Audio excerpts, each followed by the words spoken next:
What's up everybody, it's IDs. I hope you're doing great. Today we're gonna talk about that super common mistake that can kill all your mixes if you keep making it. But before we start, please make sure you hit the subscribe button and turn on the notification bell so you're the first one to know every time I release new information about music production. Also, in the description you will find a free PDF that talks about the basics of vocal mixing in hip-hop and pop music. You've got the information. Alright, let's get started. Okay, the first thing I like to do before we really dive into the heart of the matter is to play a simple game with you. I'm gonna play two audio clips of the same vocals, but processed differently. Let me know in the comments which one you prefer, and then you can come back to the video and just continue watching.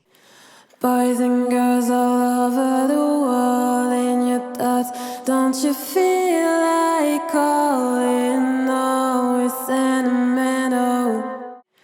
Boys and girls all over the world in your thoughts. Don't you feel like calling? Always sentimental. Boys and girls all over the world in your thoughts. Don't you feel like calling? Always sentimental. Boys and girls all over the world in your thoughts. Don't you feel like calling? Always sentimental. Okay, here we go. So I don't want to make you wait for ages before giving you the answer. So here's the mistake that potentially kill all your mixes. It is thinking that complex processing is the only way to get a pro sound. Let me explain what I mean. Just a few decades ago, the studio world was still fully analog. The powerful computers, plugins, and programs we know today were just not there. But in the 90s, everything changed. Digital arrived and constantly pushed back the boundaries of music production, to the point where, honestly, there are almost no limits left, unless you're working on really big sessions. But the problem with having no limits is that you can make a lot of good stuff, but also a lot of crap. And with the number of plugins you can put in a track with today's technology, if you don't really know what you're doing when you're mixing, chances are you will end up making a bad decision on a crap decision that's even going to be on the worst mix decision you can make, which doesn't make the best results in the end. And all this comes with the fact that today's emulations are monstrously good, and that leaves room for this kind of situation. I compressed my vocals with a CLA-76, which is an emulation of the legendary 1176. Then I equalized them with an API 560, amazing plugin, and ended up recompressing my vocals with a Fairchild 670 from Universal Audio. And with this chain, I swear my vocals are gonna sound incredible.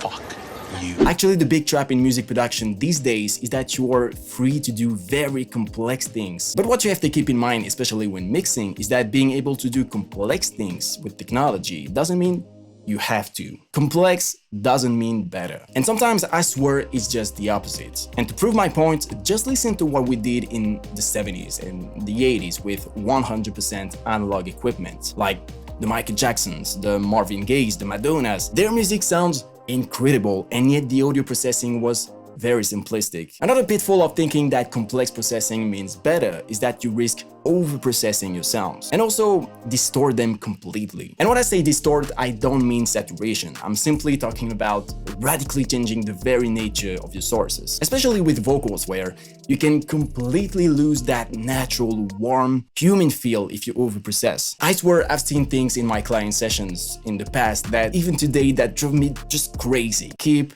things simple when mixing. I know there are a lot of amazing tools on the market today, and it's very appealing to use them all to sound like the pros, but the more complex you make your processing, the more likely you are to kill the core of all your sounds. So to get the best results in the long term, I really advise you to use simple tools that you know well and over which you have 100% control. And if you are the kind of person who uses 10 plugins per track in the hope of getting a pro sound, you really should change that workflow. And that's all I got to say about it. Oh, and before we end up this video, A was the vocals processed with only 3 plugins, a compressor, an EQ, and a de-esser, and B was processed with a way more complex processing. Which one did you choose? Okay, that is it for this video. Thank you so much for watching all the way through. I really hope you found it interesting. Before you leave, make sure you hit the subscribe button and drop your like if you enjoyed this video. If you have any questions, post them in the comments, and if you need more tips about music mixing, you can visit my website idstudio.com and you will get all the information you need. Again, thank you for watching. See you soon. Bye bye.